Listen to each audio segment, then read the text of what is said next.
Tigil mo na yan. Shave ka ng shave. Ang lakas mo mamola. Hindi kita binubuo. Kumusta naman ang ibon mo? Ano pong gusto niyo sa babae? Gusto ko yung mati...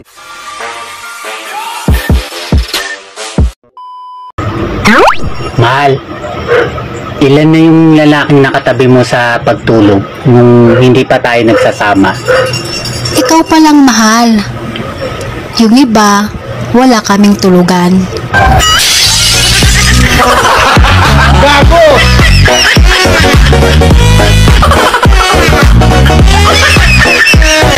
Ang babaeng hindi marunong magluto, sila ang tunay na maganda at sexy, pero walang kwentang maging asawa.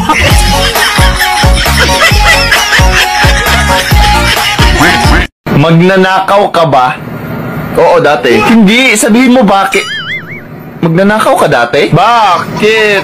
Kasi kinuha mo yung puso ko. Wait lang, magnanakaw ka dati? Huwag mo na kasing ulit-ulitin. Kung ang mga babae ay bulaklak, ano naman ang mga lalaki? Kayo, yung mga bubuyog na sumisira sa aming mga bulaklak.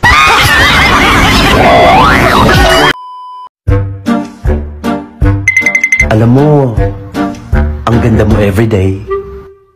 Lagi mong binubuo araw ko. Ikaw talaga? Ang lakas mo mamola. Hindi kita binubola. Kung magiging tayo, anong ayaw mo sa lalaki? Ayaw ko sa'yo.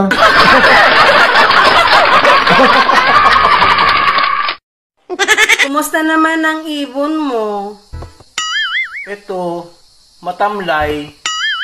May sipon ata eh.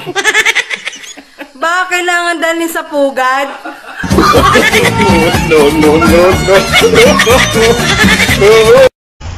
Alam mo yung masakit?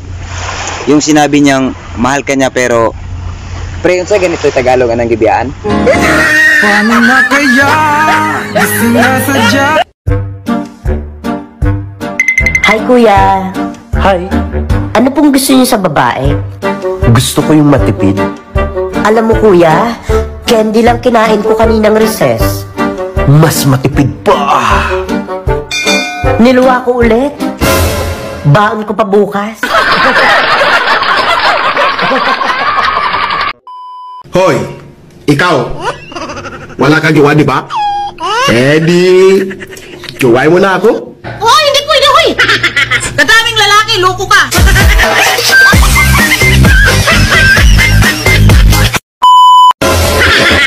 Sabi mo, pag mahal ka, hindi ka sasaktan.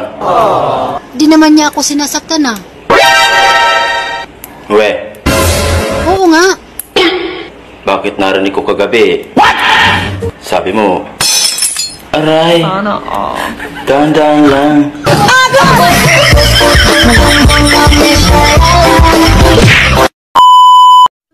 Sabi nga nila, pag gusto may paraan, pag ayaw napakaraming dahilan. Nako ayoko na. Mabuti pa mag-break na lang tayo. Ano? Break na agad tayo kay... Ano naman lakas ng loob mong hamunin ako ng break? Kailan ka naging tayo? Anong pitsa? Anong araw na naging tayo? Uy, walang natatandaan. Oh, dadali si kasi na papagayon. Ay siya, mag-break na nga tayo. Ikaw naman, hindi na mabiro. Siya nga pala, pakisabi sa nanay mo, baka gusto niya palitan kita ng 2 baka. Inay, papayag kayo. Papalit ako sa 2 baka. Uy, kalabaw pa? Ano? Ang inaw? Ano?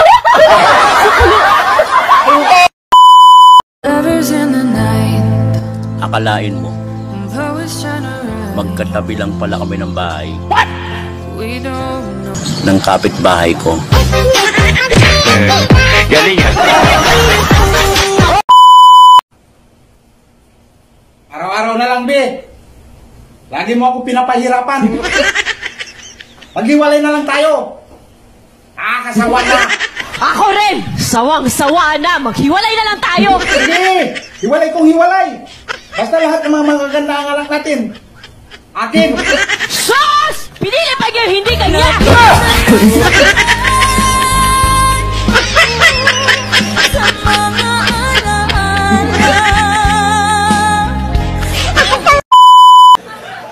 Pag Pag naglalakad sa kalsada ang buntis, anong parte ng katawan niya nauuna? Yung tiyan. Mali. Paa. Mali. Ano? Nguso. Bakit? Aso yung buntis. Pwedeng magtanong. Ano yun? Paano nyo ba malalaman kung tunay kayong mahal ng lalaki? Yung mga lalaking nagmamahal ng wagas? Kumakain yan kahit walang hugas. Putang ina ninyo. Love, luma na mga bra ko. Bilhan mo naman ako ng bago. Gastos lang yan. Huwag ka nang magbra. Maliit naman yung dede mo. Eh bakit ikaw? Nag-drip ka pa. Eh maliit naman yung hatong mo. Oh no!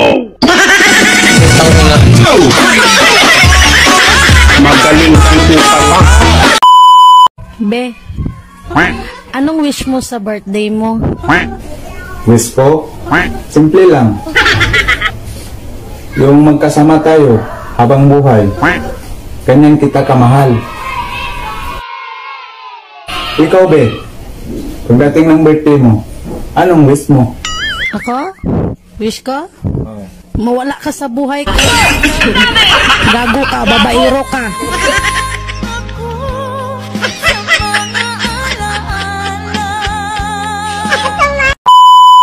Sakit, no?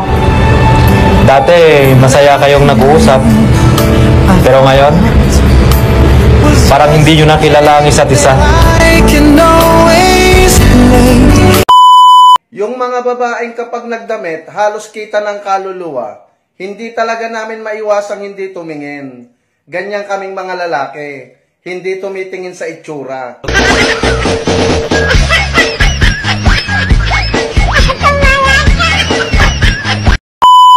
Bakit naman dinuraan mo yung kapatid mo? Ang sabi ko, kisingin mo kasi may pasok pa. Pa, narinig ko si mama kagabi. Ang sabi niya, pag ayaw pumasok, duraan ko.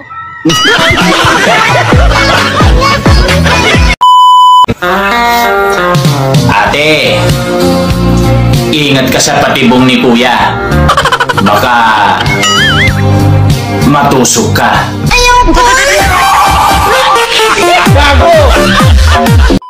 Panis yung araw-araw mong kilig.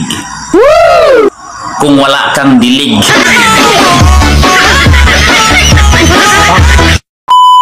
Boys, tandaan nyo, isang babae lang ang binigay kay Adan. Si Eva, hindi iba-iba. May kilala akong preso, lifetime yung sentensya niya. May nangangailangan ng mata, binigay niya yung dalawa niyang mata libre. May nangangailangan ng kidney, binigay niya yung isa.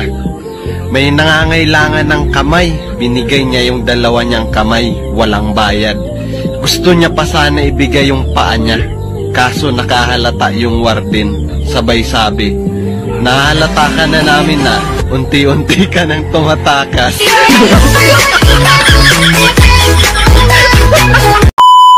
Pare, nakakatatlong asawa na ako. Bakit pare? Ano nangyari sa una? Inatake sa puso yung kinain ko. Eh yung pangalawa? Inatake din sa puso yung kinain ko. Eh yung pangatlo? Inatake rin sa puso kasi kinain mo? Hindi, ayaw kasi magpakain eh. Sinakal ko.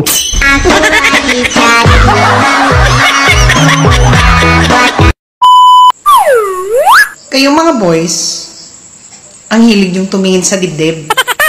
Tapos sasabihin nyo, ay, yan lang. Eh kung baliktarin natin yung sitwasyon pag pinakita nyo na si Junjun. Tapos sasabihin namin, ay, ang cute.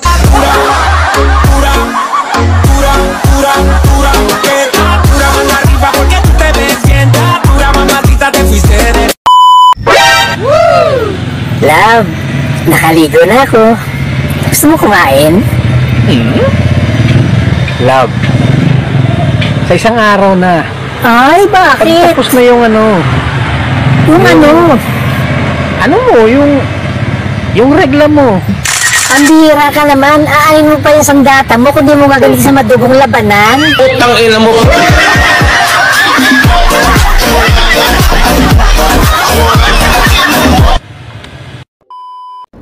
Hoy, tigil mo na yan. Shave ka ng shave. Hindi ka naman nadidiligan.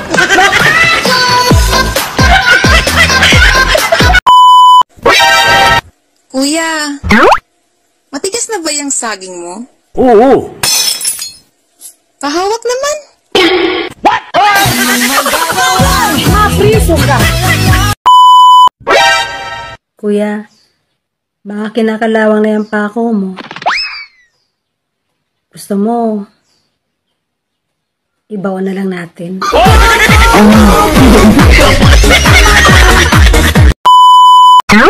Alam nyo kung may kaso ang panggagasa sa sarili. Kulong ang mga OFW.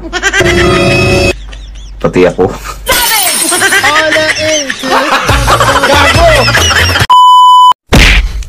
Pwisit ka! Bakla ka pala! Iiwan na kita! Mahal, saan ko pupunta? Maghahanap ako ng tunay na lalaki! Dalawahin mo na ha. Tig-isa tayo. Miss, pwede magtanong? Lahat ng nagmamahal nagpapakatanga. No. Kaya tanga na kong tanga pero mahal kita! Gago ka! Sabi nila, pag kumain ka ng mani, tatalino ka. Wow! Oo naman. Bakit ako na-addict?